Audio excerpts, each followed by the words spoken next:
Hello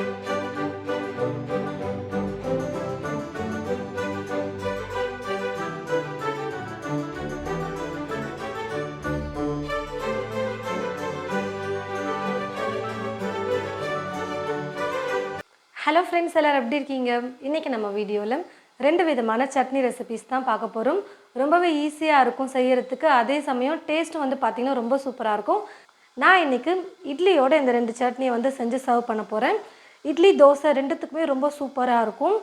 முதல்ல இட்லி ஊற்றி வச்சுட்டு அதுக்கப்புறமா நம்ம சட்னி செய்ய ஆரம்பிக்கிறதுக்குள்ளே இட்லியும் வெந்துடும், சட்னியும் ரெடி ஆகிடும். இட்லி பாத்திரத்தில் எப்போவுமே நம்ம தண்ணி ஊற்றி வச்சுட்டு தண்ணி நல்லா காஞ்சதுக்கப்புறம் தான் இட்லி ஊற்றியே நம்ம வைக்கணும். தண்ணி காயம்லேயே வந்து ஊற்றி வச்சிட்டோம்னா அது வந்து இட்லி வந்து நல்லா வராது. ஒன்று நம்ம துணி போட்டு இட்லி செய்வோம், அப்படி இல்லைனா இந்த மாதிரி எண்ணெயை தடவிட்டு இட்லி செஞ்சால் ஒட்டாமல் வரும். 3 தட்டுலேயுமே எண்ணெய் தடவி வச்சுட்டு இட்லி பாத்திரத்துலேயும் தண்ணி நல்லா கொதிக்க ஆரம்பிச்சிருச்சு. இப்போ நல்லா தண்ணி காஞ்சதுக்கப்புறம் இட்லி வந்து மாவு வந்து ஊற்றிக்கிறேன். இட்லி வெந்து வரத்துக்குள்ளே நம்ம வந்து சட்னி வந்து அரைச்சிடலாம், ரொம்ப ஈஸி தான். இட்லி ஊற்றி வச்சாச்சு. நான் தண்ணி ஊற்றி வைக்கும்போது இட்லி பாத்திரத்தில் அதுக்கு ஆயிரத்துக்குள்ளே நம்ம தேங்காய் வந்து எடுத்து வச்சுக்கலான்னு சொல்லிட்டு தேங்காவை சின்ன சின்னதாக கட் பண்ணி எடுத்து வச்சுருக்கேன். அந்த மேலே ப்ரௌன் கலர் இருக்கும் பார்த்திங்களா, அது இல்லாமல் நான் எடுத்து வச்சுருக்கேன். இது வந்து அரைமுடி தேங்காய். ஒரு தேங்காயில் பாதி தேங்காய் நான் வந்து எடுத்திருக்கேன். அரைமுடி கூட இல்லை, கொஞ்சம் இது பெருசாக உடச்சிட்டாங்க, இது கொஞ்சம் சின்னதாக உடச்சிருக்காங்க. கப்பில் வந்து நம்ம மெஷர்மெண்ட் பண்ணி கூட நம்ம சேர்த்துக்கலாம். இப்போ 1 கப் தேங்காய் எடுத்திங்கன்னா 1/2 கப் பொட்டுக்கடலை சேர்க்கணும். அந்த மாதிரி கணக்கு. தேங்காய் எவ்வளோ எடுக்கிறோமோ அதில் பாதி அளவுக்கு பொட்டுக்கடலை வந்து சேர்க்கணும். ஒரு மிக்ஸி ஜார் எடுத்துக்கிட்டு இந்த மிக்ஸி ஜாரில் 1 கப் அளவுக்கு தேங்காவை சேர்த்துக்கிறேன். நீங்கள் கப்பில் கூட மெஷர்மெண்ட் பண்ணி சேர்த்துக்கலாம், நான் உங்களுக்கு கப்லேயே அளவு சொல்கிறேன். 1 கப் தேங்காய் எடுத்தோம்னா அதில் பாதி அளவுக்கு பொட்டுக்கடலை சேர்க்கணும். அதனால் இப்போ 1/2 கப் அளவுக்கு பொட்டுக்கடலை சேர்த்துக்கிறேன்.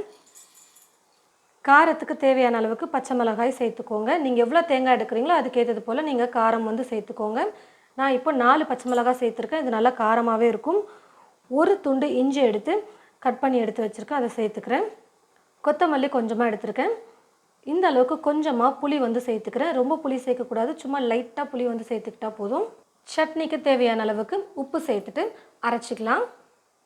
முடிஞ்ச அளவுக்கு தண்ணி சேர்க்காமல் இந்த மாதிரி நல்லா அரைச்சதுக்கப்புறமா இப்போது கொஞ்சமாக லைட்டாக தண்ணி சேர்த்து நான் அரைச்சிக்க போகிறேன். நம்ம வந்து கெட்டி சட்னி செய்ய போகிறோம், அதனால் தண்ணி அதிகமாக சேர்க்கக்கூடாது. சட்னி அரைப்படுறதுக்காக மட்டும் கொஞ்சம் கொஞ்சமாக நம்ம சேர்த்து அரைச்சிக்கலாம்.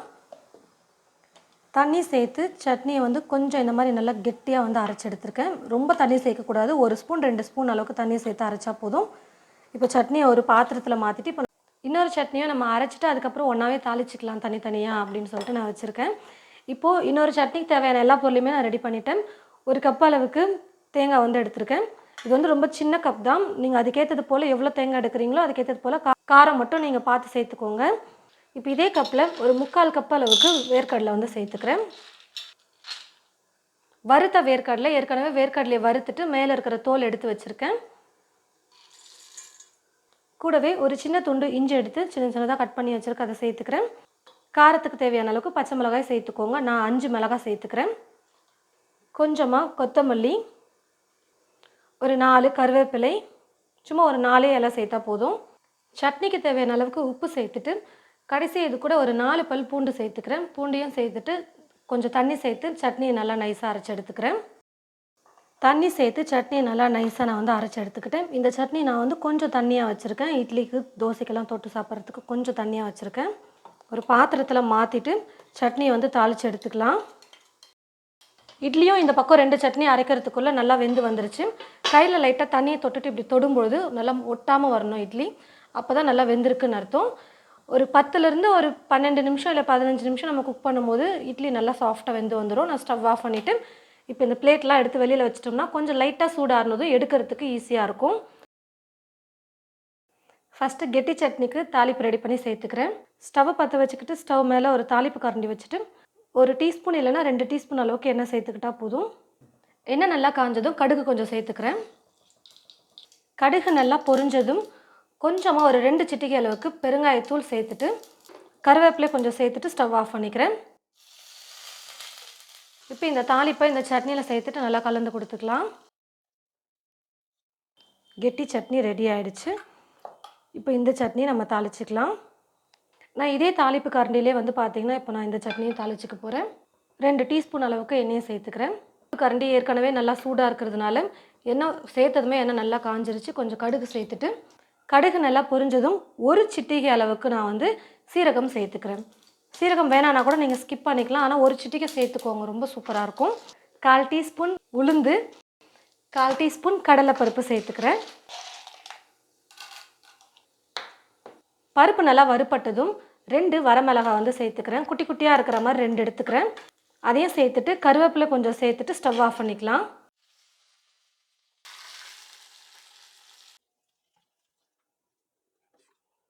இந்த மாதிரி ஒரு கப்பில் தண்ணி எடுத்துக்கிட்டு அந்த தண்ணியில் இப்படி ஸ்பூன் இப்படி நனைச்சிட்டு நம்ம வந்து இட்லி எடுக்கும்போது இன்னும் ஈஸியாக ஒரு ஒட்டாமல் நல்லா வரும். கொஞ்சம் சூடாக இருக்கும் போதே நம்ம எடுத்து போடுற மாதிரி இருக்கும்.